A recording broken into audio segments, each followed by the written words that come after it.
കാരണം ഞാൻ പറഞ്ഞല്ലോ, ഈ യാത്ര എന്താണെന്ന് ഇപ്പോൾ ഒരു 10 ദിവസം എൻ്റെ കൂടെ യാത്ര ചെയ്ത ഒരാൾക്ക് മാത്രമേ യാത്രയിൽ നിന്ന് നിങ്ങൾക്ക് എന്ത് കിട്ടുമെന്ന് മനസ്സിലാവുള്ളൂ. ഉം. ഇവിടെ ഇരുന്ന് സഞ്ചാരം കണ്ടതുകൊണ്ടോ, ഒരു വ്ലോഗ് കണ്ടതുകൊണ്ടോ അവിടുന്ന് എന്ത് കിട്ടിയെന്ന് മനസ്സിലാവില്ല.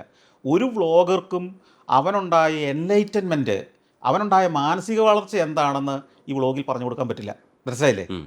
നിങ്ങൾ യാത്ര ചെയ്യുമ്പോൾ, യാത്ര ചെയ്യുന്നത് കള്ളു കുടിക്കാൻ പോകുന്ന യാത്രയുണ്ട്, മറ്റു കാര്യങ്ങൾക്ക് പോകുന്ന യാത്രയുണ്ട്. അതല്ല ഉം. ഞാൻ ഈ പറയുന്നത്. ഉം. പഠിക്കാനും അറിയാനും അനുഭവിക്കാനുമാണ് നിങ്ങൾ പോകുന്നതെങ്കിൽ ഇത് നിങ്ങളിൽ മാറ്റം ഉണ്ടാക്കും. ഇപ്പോൾ ഉദാഹരണം പറയാം, ഞാൻ ജർമ്മനിയിൽ ചെന്ന് അല്ലെങ്കിൽ പോളണ്ടിൽ ചെന്ന് അവിടുത്തെ ഒരു കോൺസെൻട്രേഷൻ ക്യാമ്പ് സന്ദർശിക്കുകയാണെന്നിരിക്കട്ടെ, അല്ലെങ്കിൽ അവിടുത്തെ ഏതെങ്കിലും ഒരു ചരിത്ര സ്ഥലം സന്ദർശിക്കാതിരിക്കട്ടെ, അല്ലെങ്കിൽ ഒരു ജീവിച്ചിരുന്ന ഒരു വ്യക്തിയുടെ വീട് സന്ദർശിക്കാതിരിക്കട്ടെ, ഞാൻ അവിടെ ആ വീടിൻ്റെ പടം വീഡിയോ എടുക്കൽ മാത്രമല്ല ചെയ്യുന്നത്. ആ വീടിനെ അവരെങ്ങനെയാണ് അതിനെ കൃത്യമായി ക്രമമായി അതിനെ സംരക്ഷിച്ചിരിക്കുന്നത്, അതിനെ എങ്ങനെയാണ് വരുന്ന ടൂറിസ്റ്റുകളുടെ മുമ്പിൽ അവതരിപ്പിക്കുന്നത്. ഇപ്പോൾ ആൻ ഫ്രാങ്കിൻ്റെ വീട്ടിൽ ചെന്നാൽ ഒരു വീടാണ്, ആ വീട്ടിൽ കയറി കാഴ്ച കണ്ട് തിരിച്ചിറങ്ങുമ്പോൾ നിങ്ങളുടെ കണ്ണ് നിറഞ്ഞിരിക്കും. നിങ്ങൾ കേരളത്തിലെ എത്ര മഹാൻ ജീവിച്ച വീട്ടിലും കയറിയിട്ട് ഇറങ്ങി വന്നാൽ നിങ്ങൾ കരയണമെന്നൊരു നിർബന്ധമില്ല. ഉം. ഇത് രണ്ട് രീതിയിൽ ഒരു വസ്തുവിനെ അവതരിപ്പിച്ചിരിക്കുന്നതിൻ്റെ വ്യത്യാസമാണ്. ഞാൻ അതിൽ നിന്നും പഠിച്ചൊരു പാഠമുണ്ട്. ആൻ ഫ്രാങ്ക് മരിച്ചില്ലായിരുന്നെങ്കിൽ അവരുടെ ജീവിതം ഒരു പാഠപുസ്തകം ആവില്ലായിരുന്നു. ആൻ ഫ്രാങ്കിനേക്കാൾ ദുരിതം അനുഭവിച്ച ആയിരക്കണക്കിന്, ലക്ഷക്കണക്കിന്, കോടിക്കണക്കിന് മനുഷ്യർ രണ്ടാം ലോക മഹായുദ്ധ കാലത്ത് ജീവിച്ചിട്ടുണ്ട്. പക്ഷേ ആൻ ഫ്രാങ്ക് എങ്ങനെ ഒരു ഒരു ഒരു ഒരു ചരിത്ര വനിതയായി മാറി, ഒരു പെൺകുട്ടി ചരിത്രത്തിൻ്റെ ഭാഗമായി, അതിനെ എങ്ങനെ അവതരിപ്പിച്ചു എന്നതല്ലേ ഉം. വ്യത്യാസം. അവരുടെ ജീവിതത്തെ എങ്ങനെ വരും തലമുറയ്ക്ക് മുമ്പ് അവതരിപ്പിച്ചു എന്നുള്ളതാണ്. അതെ, ആൻ ഫ്രാങ്കിന്റെ ഡയറി കുറിപ്പുകളാണ്. യെസ്. അപ്പോൾ ഞാൻ അതിൽ നിന്നൊരു പാഠം പഠിച്ചു. ഉം. കേരളത്തിലെ ഏത് കോരനും, കോരൻ എന്ന് പറയുന്നത് നമ്മൾ അതിസാധാരണക്കാരൻ ഉപയോഗിക്കുന്ന വാക്കാണല്ലോ. കോരനെ കുമ്പിളിൽ കഞ്ഞി എന്ന് പറയുന്ന അതിസാധാരണക്കാരൻ, ദരിദ്രൻ. ഉം. അവനെയും ഒരു ക്യാമറയ്ക്ക് മുമ്പ് വിളിച്ചിരുത്തി അവൻ്റെ കഥ പറയിച്ചാൽ നിങ്ങളുടെ കണ്ണ് നനയിക്കാൻ പറ്റും.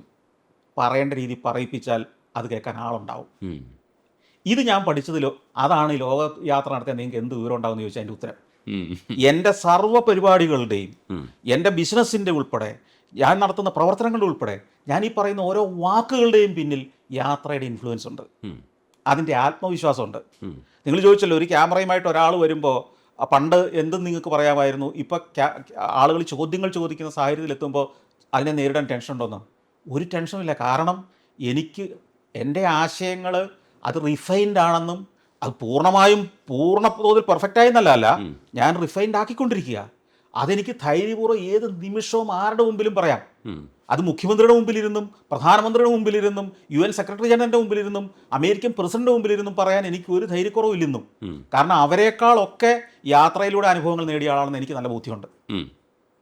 ഇപ്പോൾ നമ്മൾ ഇവിടുത്തെ വികസനത്തെക്കുറിച്ച് സംസാരിക്കുന്ന സമയത്ത് നടക്കുന്നൊരു കാര്യമാണ്, നമ്മളിപ്പോൾ നാഷണൽ ഹൈവേ ചെയ്യുന്ന സമയത്ത് ആ രണ്ട് വശവും എന്താണ് പരിസ്ഥിതി എന്ന് പഠിക്കാതെ ചെയ്തുകൊണ്ടാണെന്ന് രണ്ടാമതും ഇപ്പോൾ പരിസ്ഥിതി പ്രവർത്തകരൊക്കെ പറയുമ്പോൾ, ഒരു കാലഘട്ടത്തിൽ പരിസ്ഥിതി പ്രവർത്തനം ഇല്ലെങ്കിൽ ഇത്തരത്തിലുള്ള കാര്യങ്ങൾ പറയലൊരു മോശം കാര്യമായിട്ട് വികസനത്തിൻ്റെ രാഷ്ട്രീയം പറയുന്ന സ്ഥലത്ത് പോയിട്ട് ഒരു മോശം പറച്ചിലായിരുന്നു എന്നാണ് കരുതിയിരുന്നത്. പക്ഷേ യഥാർത്ഥത്തിൽ ശരിയായ പഠനങ്ങൾ കൂടെ നടത്തി, അല്ലെങ്കിൽ പഠനങ്ങൾ ശരിയായിട്ട് നടത്തിയിട്ടുണ്ടാവാം, ഇംപ്ലിമെൻറ്റേഷൻ ലെവലിൽ എവിടെയോ ശ്രദ്ധിക്കാത്തതാണെന്ന് വീണ്ടും ആരോപണം വരുന്നൊരു സാഹചര്യത്തിൽ നമ്മുടെ കേരളത്തിൻ്റെയൊക്കെ വികസനം കുറച്ചുകൂടെയൊക്കെ സൂക്ഷ്മമായി പഠിച്ച് ചെയ്യേണ്ട ഒരു കാര്യമായിട്ടല്ലേ ഈ നാഷണൽ ഹൈവേയുടെ ഈ പറയുന്ന സംഭവത്തിലൂടെ മനസ്സിലാക്കേണ്ടത്? എങ്ങനെയാണ് അതിനെ? അല്ല, ഇത് ഏത് കാര്യത്തിലും അത് ചെയ്യേണ്ടതാണ്. ഇത് സൂക്ഷ്മമായി പഠിക്കുക എന്നുള്ളതല്ല, ടെക്നോളജിയെ നമ്മൾ പൂർണ്ണ തോതിൽ ഇംപ്ലിമെൻറ്റ് ചെയ്യുക. ടെക്നോളജി ലോകത്തുണ്ടല്ലോ, ഈ ടെക്നോളജിയെ ഡൈല്യൂട്ട് ചെയ്യാൻ പോകുമ്പോഴല്ലേ കുഴപ്പം.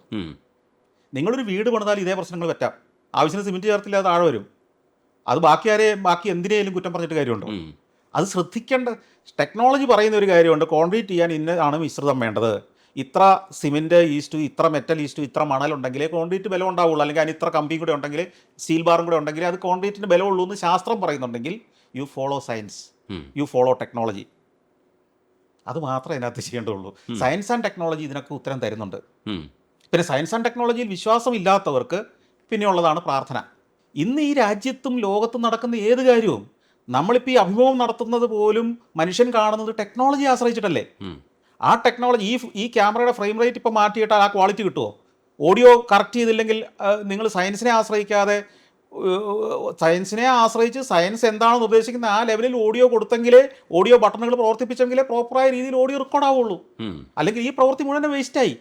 എന്ന് പറഞ്ഞതുപോലെ റോഡ് നിർമ്മാണത്തിന് ലോകത്തൊരു ശാസ്ത്രമുണ്ട്, അതിനൊരു ടെക്നോളജി ഉണ്ട്. അത് ഫോളോ ചെയ്യാതെ ബാക്കി എന്തിനേയും പറഞ്ഞിട്ട് വല്ല കാര്യമുണ്ടോ? അത് ഫോളോ ചെയ്തിടത്തൊന്നും താഴെ പോയിട്ടുമില്ലല്ലോ. അത് ഫോളോ ചെയ്യണം. സയൻസിനെയും ടെക്നോളജിയും നമ്മൾ സിസ്റ്റം കൃത്യമായിട്ട് ഫോളോ ചെയ്യണം. ഇപ്പം മണ്ണിൻ്റെ ഘടന പരിശോധിക്കുക എന്നുള്ളത് കെട്ടിടം പണിയോ ഏത് നിർമ്മാണത്തിനും ആദ്യം ചെയ്യേണ്ട പണിയാണ്. നിങ്ങളൊരു വീട് പണിയുമ്പോൾ ചെറിയ വീടാണെങ്കിൽ അതിന് വലിയ ലോഡ് താഴോട്ട് പോകുന്നില്ലാത്തതുകൊണ്ടാണ് ഈ മണ്ണ് പരിശോധന ഇല്ലാത്തത്. എന്നാൽ പോലും നാട്ടും പുറത്ത് പോലും ഒരു വീട് പണിയുമ്പം മണ്ണ് മാറ്റിയിട്ട് ഉറപ്പുള്ള മണ്ണിൽ നിന്നല്ലേ തറ കെട്ടി തുടങ്ങുന്നത്. ആ പണി ഇത്രയും വലിയ ഹൈവേ പണിതാൻ അറിയത്തില്ലെന്നാണോ നമ്മൾ മനസ്സിലാക്കേണ്ടത്? ഒരു സാധാരണക്കാരൻ ഒരു കന്നുകാലി തൊഴുത്ത് പണിയുമ്പോൾ പോലും മേൽമണ്ണ് മാറ്റി ഉറപ്പുള്ള മണ്ണിലാണ് തറ കെട്ടി തുടങ്ങുക. അത് സിമ്പിൾ ലോജിക്കും സിമ്പിൾ സയൻസും അല്ലേ? അത് ചെയ്താൽ മതി. അവിടെ ഉറപ്പുള്ള മണ്ണില്ലെങ്കിൽ പൈൽ ചെയ്യണം. ഇപ്പം നമ്മളിപ്പോൾ 200 മീറ്ററോ 300 മീറ്ററോ അല്ലെങ്കിൽ 1 കിലോമീറ്റർ സ്ഥലത്തെ പ്രശ്നം കൊണ്ട് ഈ NH-66 എന്ന് പറയുന്ന 1500 കിലോമീറ്റർ നീളമുള്ള ആ ഹൈവേ മുഴുവൻ നമ്മൾ തള്ളിപ്പറയേണ്ട കാര്യമില്ല. ഈ കേരളത്തിൽ മുഴുവൻ എല്ലായിടത്തും ഇടിഞ്ഞു വീഴുന്നും നമുക്ക് പറയാൻ പറ്റില്ല. പക്ഷേ ഈ കോൺട്രാക്റ്റ് കൊടുക്കുമ്പോൾ ഏത് കോൺട്രാക്ടറും സൂത്രപ്പണിയിലൂടെ കൂടുതൽ കാശുണ്ടാക്കാൻ ശ്രമിക്കുന്നു. അതിന് സൂപ്പർവൈസ് ചെയ്യുന്നൊരു മെക്കാനിസം വേണം. ആ ടെക്നോളജി നിഷ്കർഷിക്കുന്ന ക്വാളിറ്റി അവിടെ നടപ്പായിട്ടുണ്ടെന്ന് ഉറപ്പുവരുന്ന ഒരു ഭരണ സംവിധാനം ഇല്ലാത്തതല്ലേ പറ്റിയത്? അതായത് പഞ്ചായത്ത് റോഡ് ചെയ്യുമ്പോൾ തന്നെ നമ്മൾ ചെറിയ പാലമൊക്കെ ചെയ്യുമ്പോൾ പോലും പൗരബോധം കൃത്യമായി ഇടപെട്ടില്ലെങ്കിൽ നടക്കില്ല. അപ്പം ഇവിടെയൊക്കെ അങ്ങനെയായിരുന്നു ശരിക്കും വേണ്ടിയിരുന്നു എന്നുള്ളതാണ് മനസ്സിലാക്കാൻ കഴിയും. പക്ഷെ അത് ഇത്തരം ഹൈവേകളിൽ പൗരബോധം കൊണ്ട് തന്നെ പണി നടക്കില്ല. മനസ്സിലായില്ലേ? ഇപ്പോൾ ഉദാഹരണത്തിന് 6 വരിയുള്ളൊരു പാത എലിവേറ്റഡ് ഹൈവേ പണിയുമ്പോൾ പൗരന്മാർക്ക് പോയിട്ട് ഇന്ന് നല്ല സിമെന്റ് മിക്സർ ചെക്ക് ചെയ്യാനൊന്നും പറ്റില്ല. അത് അഭിപ്രായം പറഞ്ഞാലും കേൾക്കാനും സംവിധാനമല്ല. അവിടെയാണ് രാജ്യവ്യാപകമായിട്ട് ഹൈവേകളുടെ പണികൾ ഇങ്ങനെ കഴിഞ്ഞ ഒരു 10, 15, 20 മൻമോഹൻ സിംഗിന്റെ കാലത്തൊക്കെ ഹൈവേയുടെ പണി തുടങ്ങിയിട്ടുണ്ട്.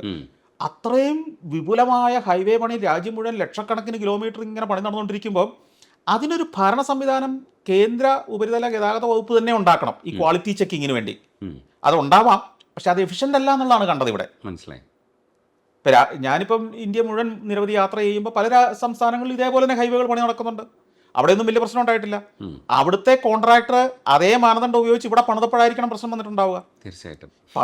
നമ്മുടെ ചെളിപ്പാടത്തിനകത്തൂടെ ഉത്തർപ്രദേശിലെ ചെമ്മണ്ണ് പാതയിലൂടെ പണിയുന്ന അതേ ടെക്നോളജി അതേ ലാഘവത്തോടെ ചെയ്തപ്പോൾ ഉണ്ടായ പ്രശ്നമാണത്.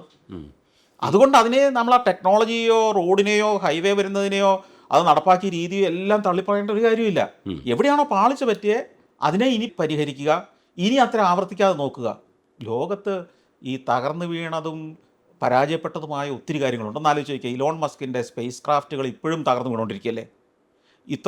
ചന്ദ്രനിൽ മനുഷ്യനെ ഇറക്കിയ USA നാസ സുനിത വില്യംസിനെ തിരിച്ചൊന്ന് കൊണ്ടുവരാൻ വേണ്ടി 9 മാസം കാത്തിരുന്നില്ലേ?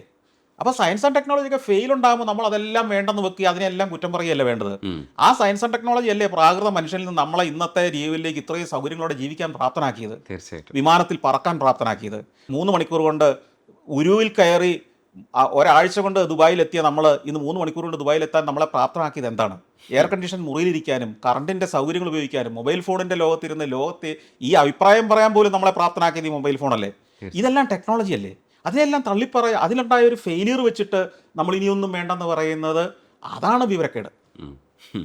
ഈ യാത്രയുടെ കാര്യം പറയുമ്പോൾ നമ്മുടെ ഇപ്പോൾ ഇൻസ്റ്റയിൽ നമ്മളൊരു ചായ കുടിക്കാൻ വേണ്ടിയിട്ട് ബൈക്ക് എടുത്ത് മഴയത്ത് പോയിട്ട് ഒരു ചായക്കടയിൽ നിന്ന് ചായ കുടിക്കുന്ന ഒരു സ്റ്റോറി ആയിരിക്കും ഇൻസ്റ്റയിൽ കിടക്കുന്ന യാത്രയുടെ സ്റ്റോറികളിൽ കൂടുതൽ ഹിറ്റാവുന്ന കാൽപ്പനികമായിട്ടുള്ള സ്വപ്നങ്ങളുള്ള വളരെ സോഫ്റ്റ് ആയിട്ടുള്ള യാത്രകളുണ്ട്. പക്ഷേ സാറിൻ്റെ യാത്രകളൊക്കെ മിക്കവാറും ഒക്കെ നമ്മളിതൊക്കെ കാണാൻ വേണ്ടിയിട്ട് നടത്തിയിട്ടുള്ള യാത്രകളാണ്. അതല്ലാതെ ഈ കുടുംബത്തോടൊപ്പം നടക്കുന്ന യാത്രകളുണ്ടെങ്കിലും ഇത്തരം വളരെ ലൈറ്റായിട്ടുള്ള ഭയങ്കര സോഫ്റ്റായിട്ടുള്ള യാത്രകൾ നടത്താറുണ്ടോ? ഇപ്പോൾ അവസരം ഉണ്ടാവില്ല. ഇപ്പോൾ ആളുകൾക്ക് തിരിച്ചറിയുന്നതുകൊണ്ട് നമുക്ക് ചിലപ്പോൾ അത്തരത്തിൽ പോയി ഒരു ഗ്രാമീണ ചായക്കടയിൽ നിന്ന് ചായ കുടിക്കുന്നതിനൊക്കെ ചില റെസ്ട്രിക്ഷൻസ് ഒക്കെ ഉണ്ടാവുമായിരിക്കാം. പക്ഷേ എങ്കിലും അത്തരത്തിലുള്ള സ്ലൈറ്റ് ആയിട്ടുള്ള യാത്രകളെ കുറിച്ച് ചിന്തിക്കാറുണ്ടോ ഈ വലിയ യാത്രകൾക്കപ്പുറത്തേക്ക്? ഞാനത് വീഡിയോ ആക്കി ഇടുന്നില്ലെന്നേ ഉള്ളൂ. ഞാനിതൊക്കെ ചെയ്യാറുണ്ട്. ഞാനിങ്ങനെ യാത്ര ചെയ്യുന്ന ഇടയ്ക്കുള്ള നാട്ടും പുറത്ത് ഒരു ചായക്കടയിൽ ഇറങ്ങിയിരുന്ന് ചായ കുടിക്കുക, അവിടെ ഇരിക്കുന്ന നാട്ടുകാർ വർത്താനൊക്കെ പറയാറുണ്ട്. അതൊരു വീഡിയോ ആക്കി ഇടണമെന്ന് എനിക്ക് തോന്നിയിട്ടില്ലാത്തതുകൊണ്ടാണ്. നമ്മുടെ വീഡിയോസൊക്കെ കാര്യഗൗരവമുള്ള, കാരണം എൻ്റെ വ്യൂവേഴ്സ് എന്ന് പറയുന്നത് മറ്റൊരു കമ്മ്യൂണിറ്റിയാണ്. അതെനിക്ക് കൃത്യമായിട്ട് അറിയാം ആരാണെന്ന്. ചിലർ എൻ്റെ കമ്മ്യൂണിറ്റി പെടാത്തവർ ഇത് നല്ലൊരു ഇംഗ്ലീഷ് സിനിമ കളിച്ചുകൊണ്ടിരിക്കുന്നിടത്ത് ടിക്കറ്റ് കിട്ടാത്തതിൻ്റെ മലയാള സിനിമ കാണാൻ വേണ്ടി ടിക്കറ്റ് കിട്ടാത്തതിൻ്റെ പേരിൽ ഒരാൾ വന്ന് ഇതിനകത്ത് കയറും. അയാൾക്ക് ആ സിനിമ ഒന്നും മനസ്സിലാവാതെ ഇത് കൊള്ളിയാലെന്ന് പറഞ്ഞ് ഇറങ്ങിപ്പോകുന്ന പറഞ്ഞ പോലെയുണ്ട്. എന്നാൽ ഇംഗ്ലീഷ് സിനിമ സ്ഥിരമായി കാണുന്ന ആളുകൾ ആ സിനിമ കാണാൻ വേണ്ടി വരുന്നത് അത് പ്രതീക്ഷിക്കുന്ന റിസൾട്ട് കാണാൻ വേണ്ടി തന്നെയാണ് എന്ന് പറഞ്ഞ പോലെ വ്യത്യാസം. ഇപ്പം ഒരു വ്ളോഗ് കാണാൻ വരുന്ന പ്രേക്ഷകനല്ല എൻ്റെ പ്രേക്ഷകൻ, എനിക്ക് കൃത്യമായിട്ട് അറിയാം. ഞാൻ അതിന് പകരം വ്ളോഗാക്കി കഴിഞ്ഞാൽ എൻ്റെ പ്രേക്ഷകർ എവിടെ പോകും? അവർക്ക് എന്താ കണ്ടന്റ് കിട്ടുക പിന്നെ? ഉം. കേരളത്തെ ഇൻഫ്ലുവൻസ് ചെയ്യുന്ന 1,00,000 പേരെ സ്വാധീനിക്കുന്ന ഒരു വീഡിയോ ചെയ്യണോ, ആ വെറും പ്രേക്ഷകരായ കേരളത്തിൽ ഒരു ഇൻഫ്ലുവൻസും ചെയ്യാത്ത 10,00,000 പേരെ വ്യൂവേഴ്സ് ആക്കണമെന്നുള്ളതാണ് എൻ്റെ മുമ്പിലെ ചോദ്യം. തീർച്ചയായിട്ടും ആ ചോദ്യത്തിനെ അഡ്രസ്സ് ചെയ്യുകയാണെന്നുള്ളത് നമുക്ക് കാണുമ്പോൾ മനസ്സിലാവും.